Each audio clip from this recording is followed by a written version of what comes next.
Hello everyone, welcome back to Tech Learning with Rajat, and this is the lecture number 32 of our complete data science course 2026. और इस lecture में मैं आपको बताने वाला हूँ द कॉन्सेप्ट ऑफ के मीन्स क्लस्टरिंग। इससे पहले हम लीनियर रिग्रेशन कवर कर चुके हैं, डिसीजन ट्री कवर कर चुके हैं।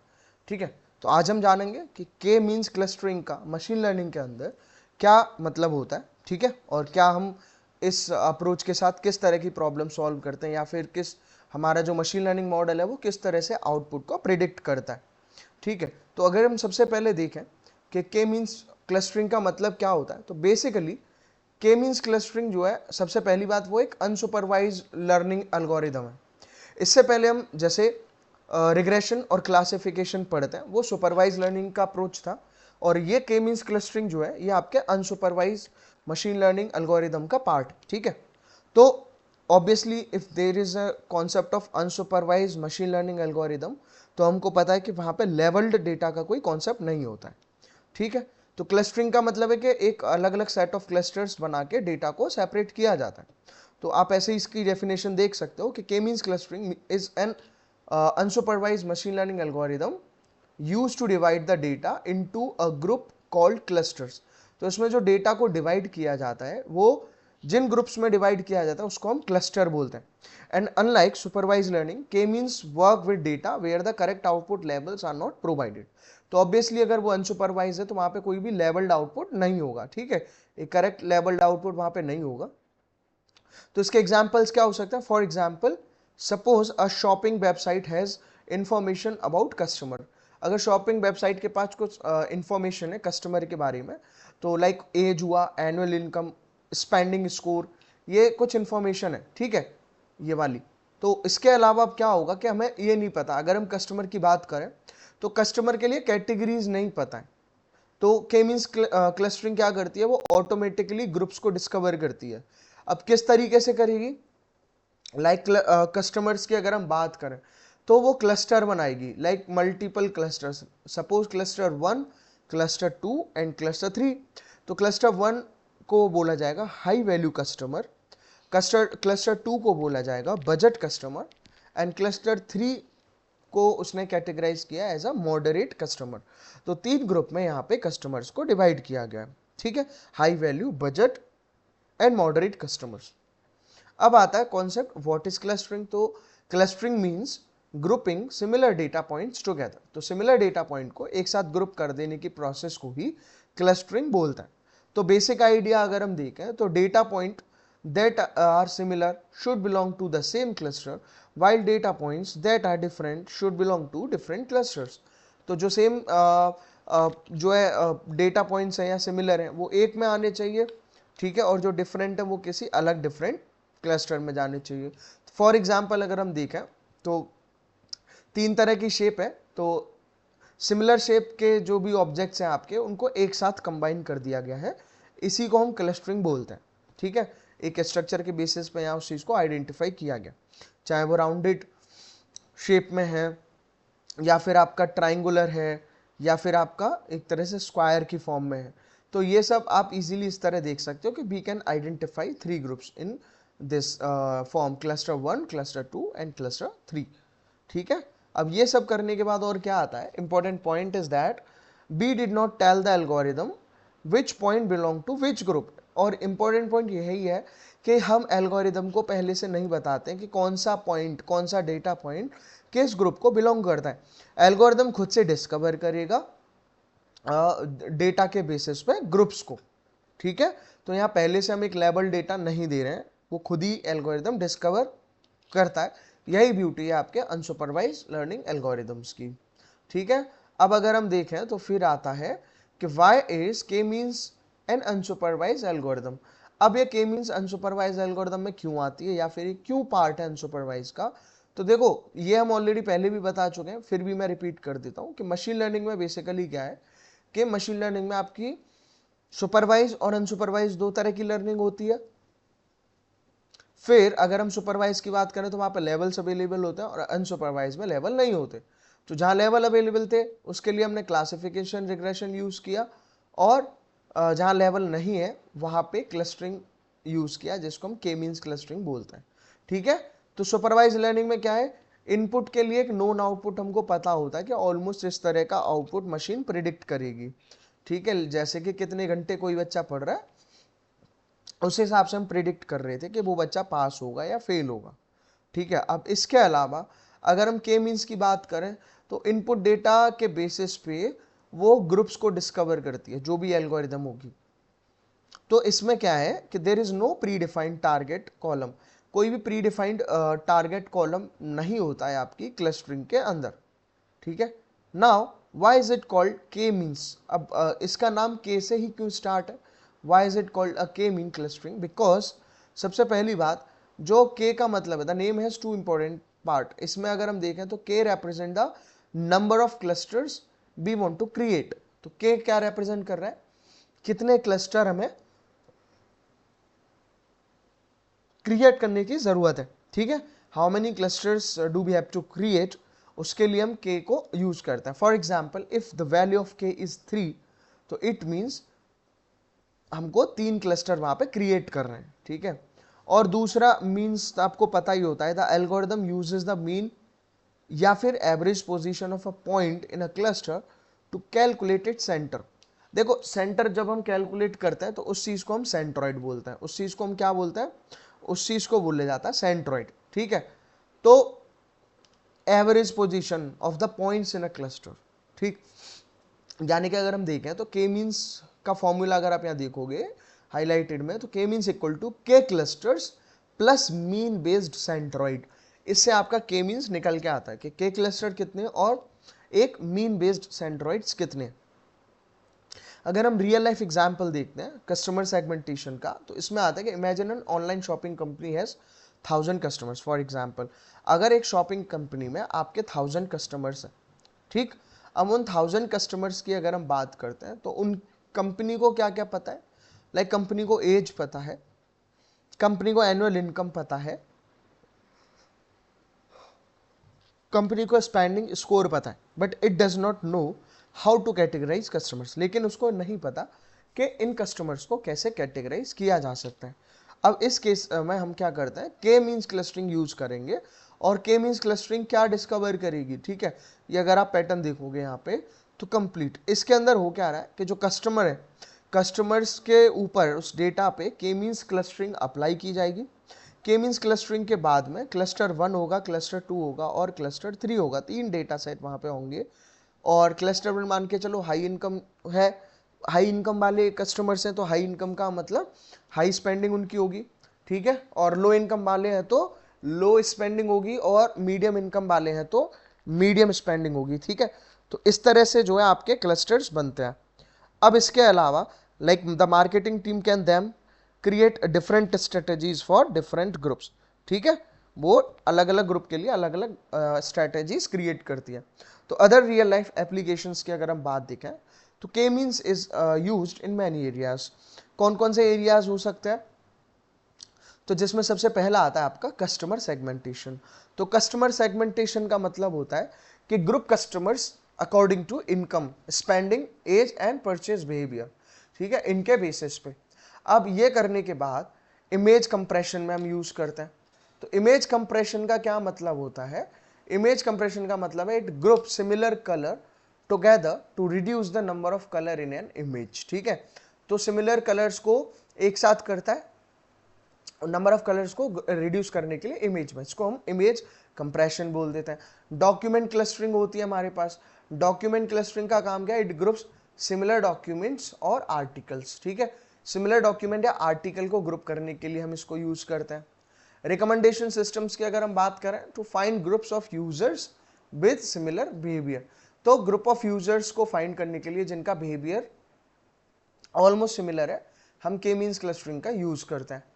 एक होता है मार्केट रिसर्च, जब भी आपको कस्टमर सेगमेंट को आइडेंटिफाई करना है तो उसके लिए आप मार्केट रिसर्च का यूज करते हो। एनोमली डिटेक्शन का मतलब है it points far away from normal clusters में समटाइम्स इंडिकेट अनयूजुअल बिहेवियर, ठीक है। पॉइंट्स अगर बहुत ज्यादा दूर है एक नॉर्मल क्लस्टर से तो वो एक अनयूजुअल बिहेवियर को इंडिकेट करता है, तो जिसको हम एनोमली डिटेक्शन भी बोल देते हैं। इसके अलावा ज्योग्राफिक एनालिसिस, तो जो ज्योग्राफिक एनालिसिस है उसके लिए भी आप के मींस क्लस्टरिंग का यूज करते हो, like group location based on geographic और डेमोग्राफिक कैरेक्टरिस्टिक्स, ठीक है, इनके बेसिस पर। अब what is the basic idea of K means? तो बेसिक आइडिया ये है कि suppose we have 3 different types of data points, one is circular, one is triangular and one is in for example squared form, ठीक है। तो इनमें क्या है, तो we want k equal to 3, how many clusters are there? तो अब हम क्या करेंगे कि k means tries to find 3 cluster, तो उनको हमने नाम दे दिया for example C1, C2 and C3, 3 different types of clusters and each data point is assigned to the nearest centroid। तो nearest centroid को each data point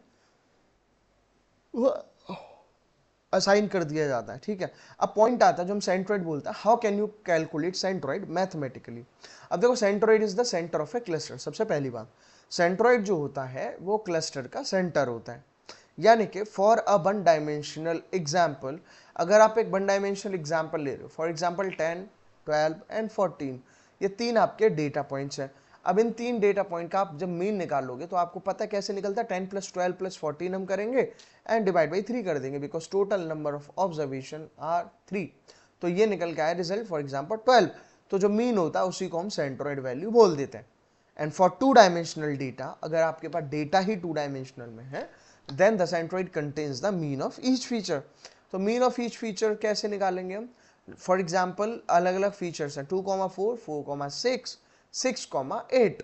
तो centroid जो निकलेगा 2, 4, 6 का अलग से निकलेगा, 2, 4, 6। मान के चलो x1 और y1 की बात करें हम, तो x1 पे यहाँ पे 2 + 4 + 6 divide by 3 and 4 + 6 + 8 divided by 6, ठीक है। तो इस तरह आपका सेंट्रोइड आ गया 4,6। अब आते हैं कि हाउ के मीन्स वर्क। के मीन्स क्लस्टरिंग का जो एल्गोरिदम है उसकी वर्किंग क्या होती है? तो वर्किंग बहुत आसान है, कुछ स्टेप्स होते हैं उसमें, जिसमें आपका पहला स्टेप है कि द बेसिक के means algorithm follows 3 steps. Basic algorithm में कुछ 3 ये दीज स्टेप्स की अगर हम बात करें, फॉर एग्जांपल मैंने 3 पढ़ दिया। तो स्टेप 1, तो स्टेप 1 चूज के का मतलब है कि how many clusters are there, ठीक है। अब इसके अलावा स्टेप 2 में आता है आपका इनिशियलाइज द सेंट्रोइड्स, सेंट्रोइड को इनिशियलाइज करना, यानी कि उनसे जो हम मीन वैल्यू कैलकुलेट करते हैं वो निकालना। अब स्टेप 3 का मतलब है assign points to nearest centroid. तो पॉइंट को असाइन किया जाता है एक नियरेस्ट सेंट्रोइड पे। इसके अलावा step 4 is recalculate the centroids, recalculate करना किसको? सेंट्रोइड को, ये हम करते हैं। स्टेप 5 यानी कि रिपीट असाइनमेंट एंड रिकैलकुलेशन, ठीक है, फिर से असाइनमेंट को रिपीट करते हैं एंड रिकैलकुलेट करते हैं, ठीक। एंड 6 इज कि स्टेप 6 में आता है स्टॉप व्हेन असाइनमेंट्स स्टेबलाइज। जब असाइनमेंट स्टेबलाइज हो जाता है तो हम इस स्टेप पे वो काम करते हैं। तो ये सब हुआ। अब इनको अगर आप डिटेल में देखोगे, कैसे आप समझ सकते हो ना इनको डिटेल में, वो हम चेक करेंगे यहाँ पे, बहुत इंटरेस्टिंग है। स्टेप 1 में आता है कि चूज के, सबसे पहले क्लस्टर कितने हैं वो हम चूज करते हैं। तो फॉर एग्जांपल 3 क्लस्टर हैं, तो के की वैल्यू कितनी हो गई? 3। तो 3 हो गई, क्लस्टर 1, क्लस्टर 2 एंड क्लस्टर 3। तो the value of K is usually selected using techniques such as elbow method and domain knowledge. अब अगर हम प्रैक्टिकली बात करें तो के की वैल्यू को कैसे सेलेक्ट करते हैं, हमारे पास एक एल्बो मेथड होता है, अभी हम देखेंगे, और इसका इंप्लीमेंटेशन भी देखेंगे, एंड डोमेन नॉलेज, तो ये भी हम चेक करते हैं। इसके अलावा स्टेप 2 की अगर हम बात करते हैं तो स्टेप 2 में आता है सेंट्रोइड्स को इनिशियलाइज करना, initialise centroids, like the algorithm starts with initial centroid position from beginning with C1, C2 and then C3। तो मॉडर्न implementations जो होता है, modern implementations are commonly initialize centroid using a method such as k-means plus plus, which generally provides better starting points than purely random initialization, ठीक है। तो इसमें क्या है कि जो मॉडर्न implementation होते हैं वो क्या करते हैं, वो कॉमनली इनिशियलाइज करते हैं सेंट्रोइड को एक K means plus plus method के अकॉर्डिंग। तो उनका बेसिकली मतलब क्या होता है, वो एक which generally provide better starting points than purely random initialisation, ठीक है। रैंडम इनिशियलाइजेशन से ज्यादा उनको एक बेटर स्टार्टिंग पॉइंट होता है। अब आता है स्टेप 3। स्टेप 3 अगर आप देखोगे यहाँ पे, तो स्टेप 3 का मतलब है assign points to the nearest centroid. अब हम नियरेस्ट सेंट्रोइड को पॉइंट असाइन करते हैं। फॉर एग्जांपल मीन वैल्यू किसकी नियरेस्ट है, अब कैसे करेंगे, for each data calculate its distance from the centroid. अभी हम वो भी देखेंगे, ठीक है। आपने डिस्टेंस फॉर्मूला पढ़ा होगा मैथ्स में वही हम करने वाले। Like the point is assigned to the closest centroid. For example अगर मान के चलो एक पॉइंट P है और डिस्टेंस उसकी C1 तक कितनी है, distance to C1 is for example 2.1, distance to C2 is 5.8, distance to C3 is 8.2। तो इसके बाद में फिर हम क्या करते हैं, P को C1 को असाइन कर दिया जाता है, ठीक है। क्यों, क्योंकि इसकी डिस्टेंस कम है, ये ज्यादा क्लोजेस्ट है, ठीक है। अब डिस्टेंस इन K मीन्स आप कैसे कैलकुलेट करते हो, तो वो डिस्टेंस कैलकुलेट की जाती है with the help of K means commonly uses Euclidean distance, जो बेसिक मैथ्स में हम बहुत पहले पढ़ते हैं कोऑर्डिनेट ज्योमेट्री के अंदर, कि यूक्लिडियन डिस्टेंस के बेसिस पे हम K मीन्स को कैलकुलेट करते हैं। अब इसके अलावा कैसे, फॉर 2 पॉइंट्स, अब 2 पॉइंट की अगर हम बात करें तो इस तरह से आपके पास कोऑर्डिनेट्स होते हैं, ठीक है, जिनमें क्या आता है कि P equal to x1 y1 and Q equal to x2 y2 and the Euclidean distance अगर आप निकालोगे तो फॉर एग्जांपल कोऑर्डिनेट्स है P की वैल्यू 2,3 एंड Q की वैल्यू है 5,7। तो ये कैसे निकलता है, x2 माइनस x1 का whole square plus y2 minus y1 का होल स्क्वायर, और ये सारा रिजल्ट आपका स्क्वायर रूट में आता है। तो 5 माइनस 2 का होल स्क्वायर प्लस 7 माइनस 3 का होल स्क्वायर, इनके रिजल्ट की रूट, यानी कि आप कैलकुलेट करोगे, सिंपली आप यहाँ देख सकते हो और नोट भी करके देख सकते हो और सॉल्व भी करके देख सकते हो। तो इसी तरह से हम कैलकुलेट करते हैं। तो ये आंसर कितना आया, डिस्टेंस 5 आई। अब इसके अलावा फिर हम क्या करते हैं, रिकैलकुलेट करते हैं हमारे सेंट्रोइड्स। तो रिकैलकुलेट करने में क्या होता है कि after assigning points two cluster, calculate the mean of all points in each cluster. हम फॉर ईच क्लस्टर हम मीन पॉइंट कैलकुलेट करते हैं। फॉर एग्जाम्पल 2,2, 4,4, 6,6 ये क्लस्टर 1 के कोऑर्डिनेट्स हैं। तो सेंट्रोइड कैसे निकालोगे, एक्स एक्सिस के, एक्स पे क्या क्या 2 है, सेकंड में 4 है और थर्ड में C है। तो 2 + 4 + 6 डिवाइड बाई 3 इक्वल टू 4 आया, और दूसरा भी सेम ही आया। तो जो सेंट्रोइड आया वो 4,4 आ गया। इस तरह से हम सेंट्रोइड को रिकैलकुलेट करेंगे। अब रिपीट मोड पे अगर हम देखें तो after calculating new centroids assign points again, तो फिर हम दोबारा से पॉइंट को आगे असाइन करते हैं। फिर we will calculate the new centroids, ठीक है, फिर हम नए सेंट्रोइड को कैलकुलेट करेंगे।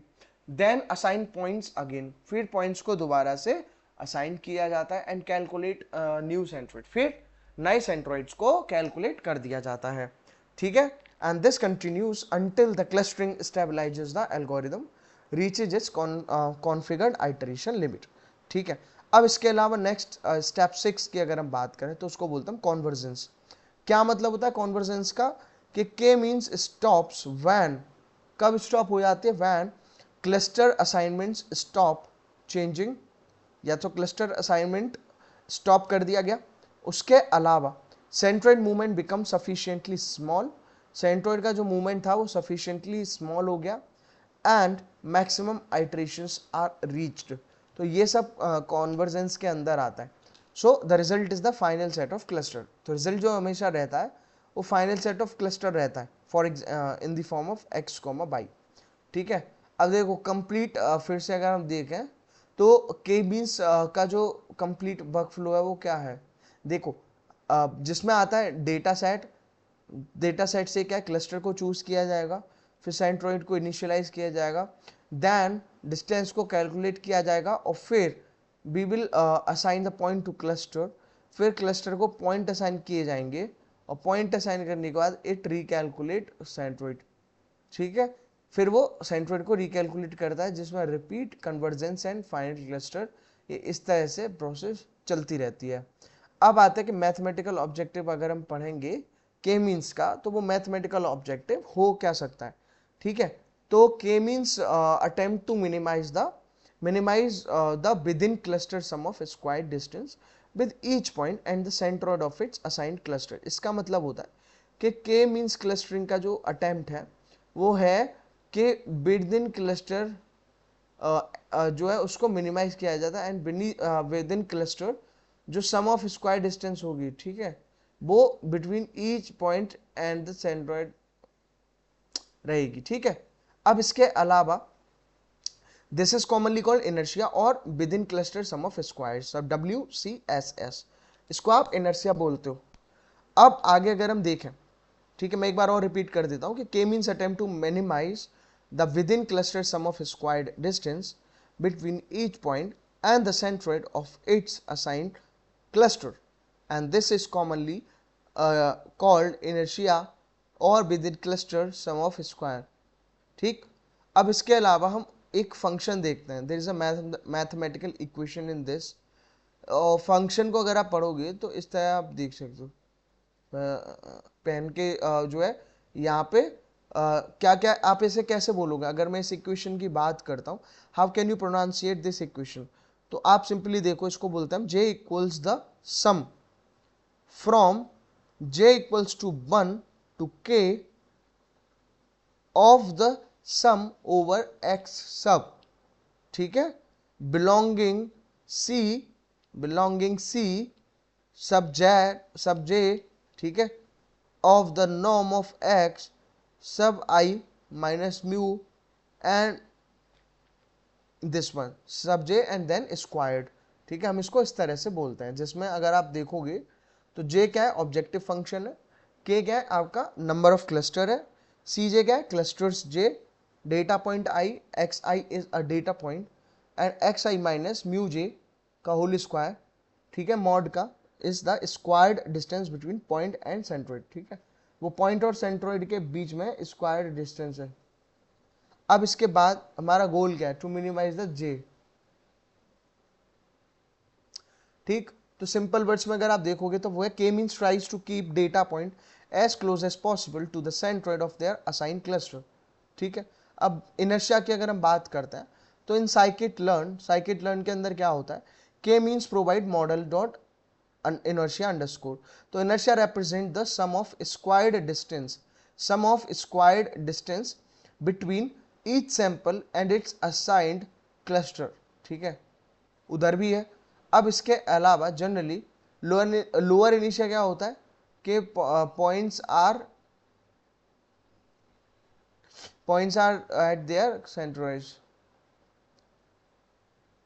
फिर आता है however the inertia always tend to decrease as K increases, जब भी K बढ़ेगा इनर्शिया घट जाएगी, कम हो जाएगी। So we should not simply choose the largest K, तो इसीलिए हम लार्जेस्ट K को चूज नहीं करते हैं, और इसी सिचुएशन के लिए हम एल्बो मेथड का यूज करते हैं, ठीक है। अब एल्बो मेथड को अभी हम विजुअली भी रिप्रेजेंट करके दिखाएंगे, बट उससे पहले one of the biggest challenge in K means, क्या है वो challenge, how do we decide K, आपको कितने K डिसाइड करने हैं, like for example if K is equal to 1 2 3 4, like अगर भी अभी भी हम देखें तो ये सारे तरीके से आप इनको डिसाइड करते हो, and we need to determine a suitable value, तो एक सूटेबल वैल्यू हमको लेनी है, तो जिसके अंदर जो है अब आता है कि जैसे choosing the value of K था, अब इसमें आप कैसे करोगे, लाइक आपके पास मल्टीपल क्लस्टर हो सकते हैं, तो हम इन दो तरीके से, दो अप्रोचेस से इसको डिटरमाइन करते हैं। एक है आपका एल्बो मेथड और दूसरा सिलहाउट एनालिसिस, सिलहेट बोल लीजिए या सिलहाउट बोल लीजिए, जैसे आप कंफर्टेबल हैं। तो अगर हम एल्बो मेथड की बात करते हैं तो the elbow method calculates the models inertia for different values of K। तो एल्बो मेथड का काम क्या होता है कि वो मॉडल की इनर्शिया को अलग अलग K की वैल्यू के लिए कैलकुलेट करता है। For example if K is 1 तो इनर्शिया हो गई 1000, K इज इक्वल टू 2 तो इनर्शिया हो गई 600, 3 है तो 350, 4 है तो 300, एंड 5 है तो 270, एंड 6 है तो 250। तो इस तरह से, यानी कि as K increases inertia decreases, आपको याद रखना है कि K अगर बढ़ रहा है तो इनर्शिया डिक्रीज हो रही है। So basically we plot K versus inertia, हम K वर्सेस इनर्शिया को प्लॉट करके चलते हैं, and the look for a point where the improvement starts slowing significantly, and this point resembles an elbow. तो इसमें एलओ किसको बोलते हैं? एलओ बोला जाता है कि एक ऐसा पॉइंट जो क्या करता है, where the improvement start, significantly उसका इंप्रूवमेंट होता रहे, इसीलिए हम इसको पढ़ते हैं और उसी को हम एल्बो बोलते हैं। यानी कि एल्बो मेथड विजुअलाइजेशन की अगर हम बात करें तो द कॉन्सेप्चुअली अगर आप देखोगे तो के और इनर्शिया रही, ठीक है। अब उसके अलावा 1 2 3 4 5 and 6, suppose there are 6 clusters. तो इसमें क्या है कि नंबर ऑफ क्लस्टर्स नीचे दिए हुए हैं। So the elbow might appear around, कैसे हो सकती है? k की वैल्यू 3 हो सकती है, therefore we may choose k equal to 3, but the elbow is not always perfectly clear। तो perfectly clear नहीं है, so the domain knowledge and other validation methods can also be considered, ठीक है। तो अब इसके बाद आता है सिल आउट, ठीक है। अब सिल आउट मेथड में क्या होता है कि सिल आउट मेथड में evaluate how well each point fits within its assignment cluster compared with other cluster, ठीक है। तो सिल आउट स्कोर क्या इवेल्युएट करता है कि how well each point fits within its assigned cluster compared with other cluster। तो अदर क्लस्टर के साथ कंपैरिजन में वो वर्किंग कैसे करते हैं उसको वो इवेल्युएट करता है। For example its value ranges from -1 to +1, इसकी जो वैल्यू रेंज करती है वो -1 से +1 के लिए करती है। फिर आता है क्लोजर टू +1, ठीक है, closer to +1, around 0, negative and a higher average. तो better defined clusters, better defined clusters के अलावा अराउंड 0 में अगर हम बात करें तो ओवरलैपिंग क्लस्टर्स, नेगेटिव की बात करें तो possible incorrect assignments, and a higher average silhouette score is generally desirable, ठीक है। ये हुआ सिल आउट स्कोर फॉर्मूला की अगर हम बात करें तो कैसे निकालते हैं? S within bracket there is I, so B I minus A I divided by maximum of A I and B I. तो ए आई और बी आई में से जो भी मैक्सिमम होगा वो उससे डिवाइड हम करते हैं डिफरेंस किसका? बी आई माइनस ए आई का। अब यहाँ पे ए आई क्या है? Average distance of point I from other point in the same cluster, ठीक है। जो एक एवरेज डिस्टेंस होती है पॉइंट आई की from other point in the same cluster, ठीक है। तो ये हुआ। एंड बी आई होता है the lowest average distance of point I from point in another cluster, ये हुआ। So the final सिल out score is usually the average of all individual सिल आउट scores। ये आपको याद रखना है, नोट रखना है। अब हम एग्जाम्पल देखेंगे पहले न्यूमेरिकल सा और फिर मैं इसको इम्प्लीमेंट भी करूंगा। Suppose we have customer data, तो कस्टमर डेटा में ए से लेकर एफ तक डेटा है और ये इनकम है और ये एक स्पेंडिंग स्कोर है। अब इसमें क्या होता है कि इफ के इक्वल टू 2 तो के मीन्स के क्या डिस्कवर कर सकता है? के 0 को डिस्कवर कर सकता है, ठीक है। यानी कि अगर एक के को दिक्कत है तो यहाँ पे कैसे वो डिस्कवर करेगा? क्लस्टर 0 में गया ABC और क्लस्टर 1 में गया आपका DEF, ठीक है, 2 बना दिए।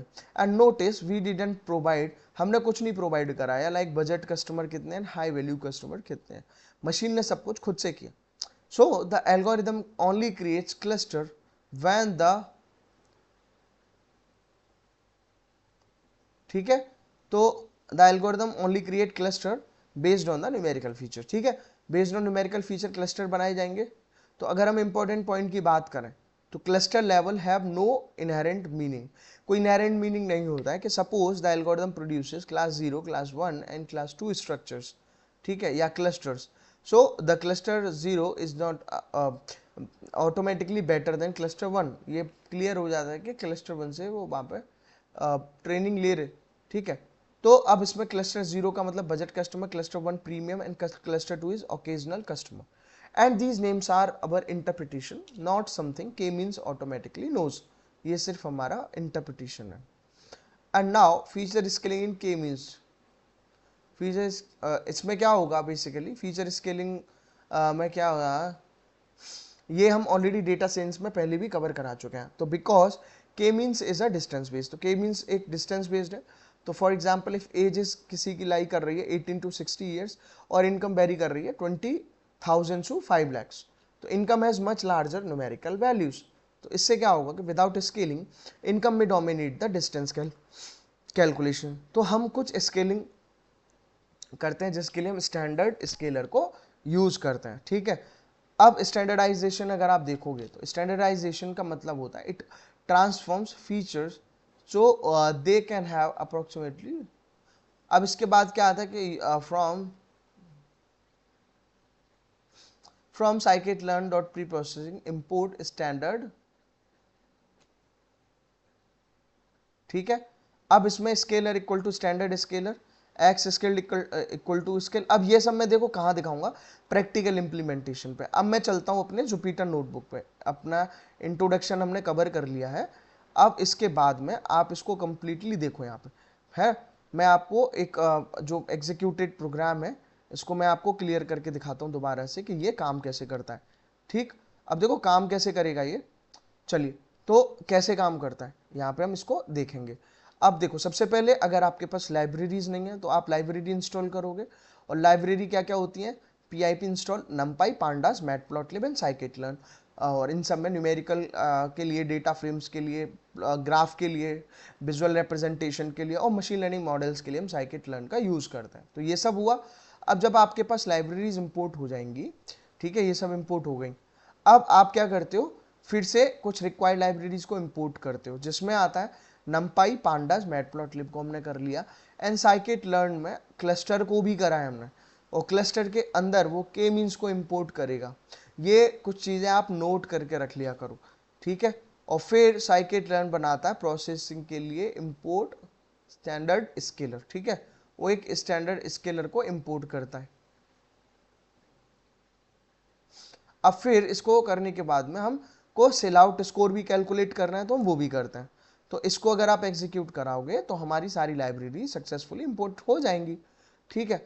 अब इसके बाद सबसे पहले मैं एक डमी डेटा सेट यहाँ पे क्रिएट कर रहा हूँ।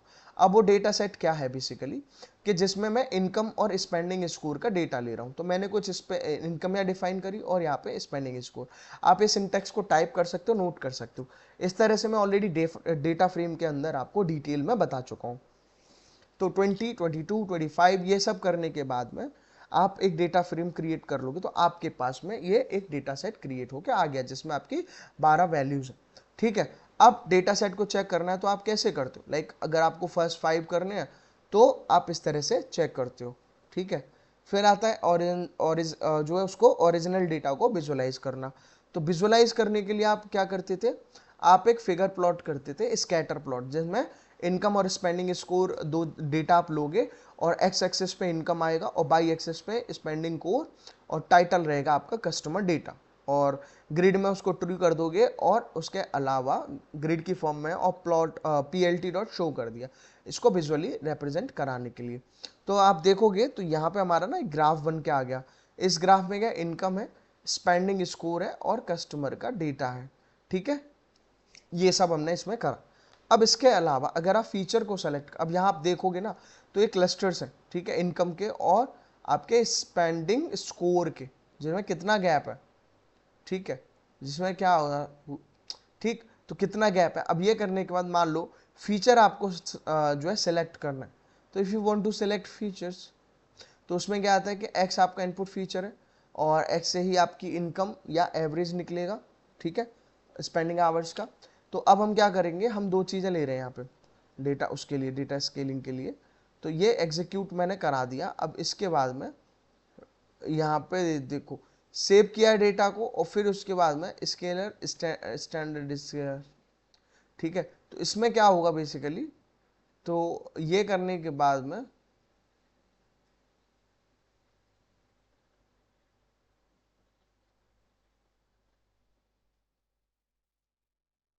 ठीक, तो यहाँ तक आई होप आपने इसको नोट कर लिया होगा, और नोट करने के अलावा आप यहाँ तक टाइप भी कर चुके होगे इसको। अब मैं आगे चलता हूँ, ठीक है। अब मेरे को ये एग्जीक्यूट कराना, अब मैं डेटा को स्केल करूँगा। तो डेटा स्केल करने के लिए मुझे क्या यूज़ करना पड़ता है, scaler equal to standard scaler, हम इस तरह से इसको डिफाइन करते हैं, ठीक है। स्टैंडर्ड स्केलर ले रहे हैं, और एक्स स्केल्ड हम कराएंगे तो इसमें हम फिट ट्रांसफॉर्म का यूज़ करते हैं, ठीक है। और जब हमने फिट ट्रांसफॉर्म का यूज़ किया, अब हम एक के मीन्स क्लस्टरिंग मॉडल बनाएंगे, और जिसमें हम क्लस्टर्स कितने ले रहे हैं, नंबर ऑफ क्लस्टर्स ले रहे हैं 2। तो के इक्वल टू 2 करा। अब कैसे मॉडल क्रिएट करते हो आप यहाँ पे, ठीक है। आप जब ये मॉडल क्रिएट करोगे तो यहाँ लिखोगे के मीन्स इक्वल टू, अब के मीन्स मेथड के अंदर आप एन क्लस्टर ले रहे हो, एन क्लस्टर की वैल्यू 2 ले ली। रैंडम स्टेट का मतलब है it will make result reproducible, reproducible result बनेगा। एन इनिट का मतलब है 10, तो इसका मतलब number of initial centroid configuration हम 10 रख रहे हैं। अब आप क्या करोगे, इसको जब आप एग्जीक्यूट करा लो तो आपका एक मॉडल बन गया। अब कैसे प्रिंट होगा उससे पहले देखो, आप मॉडल को ट्रेन कराओगे, तो जो एक्स स्केल्ड की वैल्यू थी वो हमने के मीन्स डॉट फिट मेथड में अप्लाई कर दी, तो इससे क्या हुआ, मॉडल हो गया ट्रेन। ठीक है, अब इससे पहले हम एक बार और देख लेते हैं कि इसमें क्या इशू था। तो वो नहीं लिया होगा उसने, तो आई होप उसके ट्रेन करने में इशू करेगा, अदरवाइज नहीं करेगा। देखो हो गया, देखो अब ये इस तरह से यहाँ पे एक मॉडल बना। तो के मीन्स में यहाँ पे दो फीचर हैं, आप देखोगे तो दो फीचर हैं के मीन्स के अंदर। के मीन्स के अंदर एक 0 और 1, क्योंकि हम दो तरह के क्लस्टर्स यहाँ पे ले रहे हैं। ठीक है, तो दो आ गए। अब इन दो फीचर्स के अंदर आप अगर देखोगे तो इस तरह से आपको प्रॉपर रिजल्ट मिलेगा। पैरामीटर्स आप देख सकते हो, ठीक है, सारे के सारे यहाँ पे पैरामीटर्स आ गए, एल्गोरिदम का नाम आ गया, कौन सी के मीन्स प्लस प्लस आप यूज कर रहे हो, मैक्सिमम आइट्रेशन 300 है। तो इस तरह से सारी चीजें यहाँ पे दे रहा है। फिटेड एट्रीब्यूट भी आप देख सकते हो, तो इनकी वैल्यूज यहाँ पे आ गई, सारी की सारी वैल्यूज आ गई क्लस्टर्स की। ठीक है, तो इस तरह से एक ओवरऑल कैलकुलेशन यहाँ पे मॉडल का बनता है।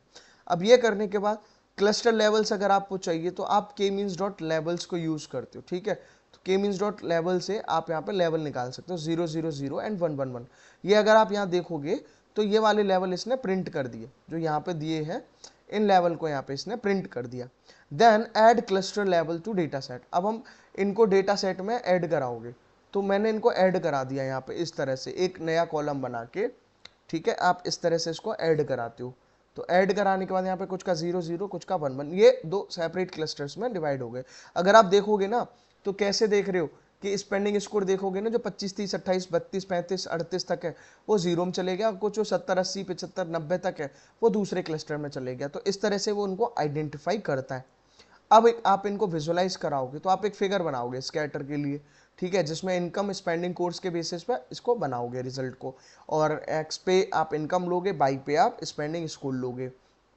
तो अगर मैं इसको एग्जीक्यूट कराता हूँ तो मेरे पास इस तरह से आप देखोगे एक के मीन्स क्लस्टरिंग बन के आ गई है। ठीक है, जो 20 से 30 और 40 से पहले तक का डेटा था वो यहाँ आ गया, और 70 के अराउंड और 80 के अराउंड जो डेटा था वो इधर आ गया। तो दो क्लस्टर यहाँ पे सेपरेटली बन के आ गए। अब ये करने के बाद में अगर आपको सेंट्रोइड निकालना है तो सेंट्रोइड के लिए के means dot cluster underscore centre आप यूज करते हो। तो जब आप ये करते हो तो ये आपका रिजल्ट आ गया। ये वही रिजल्ट है जो ऑलरेडी आपका यहाँ पे आया हुआ है। ठीक है, इसके अंदर जो रिजल्ट है ना -0.98 और ये 98 वगैरह करके, तो वही रिजल्ट आपका यहाँ पे आ गया। ठीक है, अब इसके बाद में आप इन सेंट्रोइड को कन्वर्ट करते हो if back to original scale, तो आप कैसे लिखोगे, इनवर्स ट्रांसफॉर्म का यूज करोगे। इनवर्स ट्रांसफॉर्म मेथड का काम क्या है, इनको ओरिजिनल या उसमें लेके जाना। तो मैंने यहाँ पे फिर से इनकी रिजल्ट कैलकुलेट कर दी, 26 31 76 एंड 81 एक्सेट्रा, जो भी डेसिमल में नंबर है। ये करने के बाद अगर आपको ये क्लस्टर को विजुअलाइज कराना है तो फिर से आप क्या करते हो, फिर से बना दो एक स्कैटर प्लॉट, जिसमें साइज डिफाइन कर दो, इनकम स्पेंडिंग स्कोर और क्लस्टर बनाओ, और यहाँ पे मार्कर एक्स बना के आप और उनका क्लस्टर 0 और 1 को यहाँ पे ऐसे डिफाइन कर दोगे।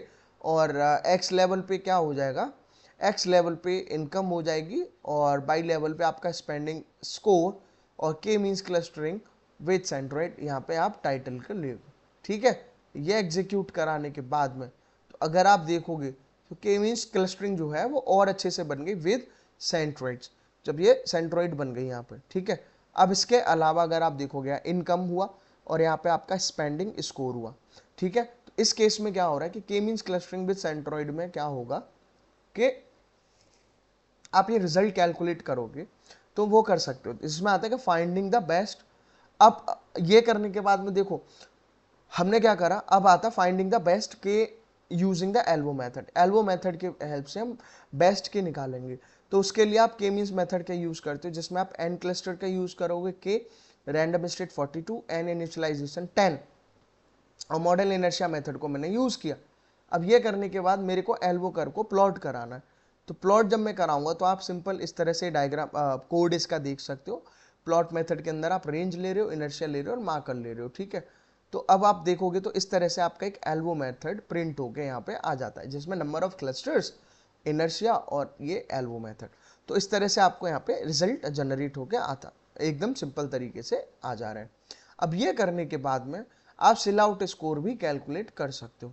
सिल आउट के लिए आपको क्या है कि scikit-learn मैट्रिक्स का यूज करना है, जिसके अंदर आपका सिल आउट स्कोर इंपोर्ट करेंगे, ठीक है। तो इसको जब आप एग्जीक्यूट कराते हो तो यहाँ पे सिल आउट स्कोर निकल गया है 0.872 एटसेट्रा, ठीक है। अब ये करने के बाद आप डिफरेंस निकालोगे comparing the different values of के। तो उसके लिए आप क्या करोगे, फॉर एग्जांपल के की जो रेंज है वो 2 से 7 तक है। के मीन्स मॉडल लिया अपना, जिसमें n क्लस्टर्स, रैंडम स्टेट और n इनिशिया होते हैं, जो भी है। और इसके अलावा लेवल्स, जिसमें मॉडल फिट डॉट प्रिडिक्ट को यूज करूंगा एक्स स्केल, उसके अंदर है एक्स स्केलिंग के अंदर, ठीक है। और इस तरह से हमारा काम करता है।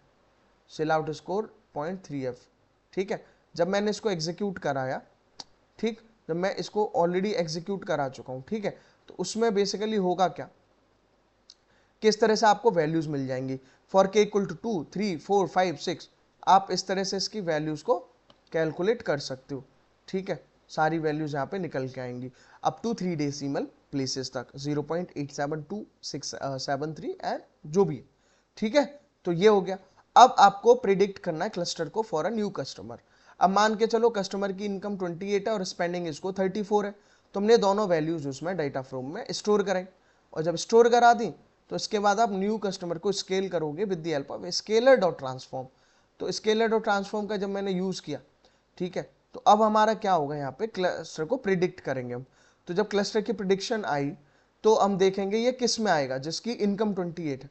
तो यहाँ पे आप देखोगे तो ये आपका असाइन क्लस्टर आ गया, और असाइन क्लस्टर क्या है यहाँ पे 0। तो इस तरह से आपका क्लस्टरिंग काम करता है, के मीन्स क्लस्टरिंग के 2 या मल्टीपल उसमें आप क्लस्टर्स में डिवाइड कर देते हो। और आप ये सिंपल एल्बो मेथड हुआ, और इसके अलावा ये इस तरह से आप डायग्राम देख सकते हो कि जहाँ पे क्लस्टरिंग के बेसिस पे उन्होंने डिवाइड किया, जहाँ पे पहले से हमने कुछ नहीं बताया, कोई भी लेवल डेटा नहीं था, कुछ भी नहीं था। तो आई होप आपको वीडियो समझ में आई होगी। अगर आप यहाँ तक आ गए तो आई होप आपने इंटरेस्ट लिया।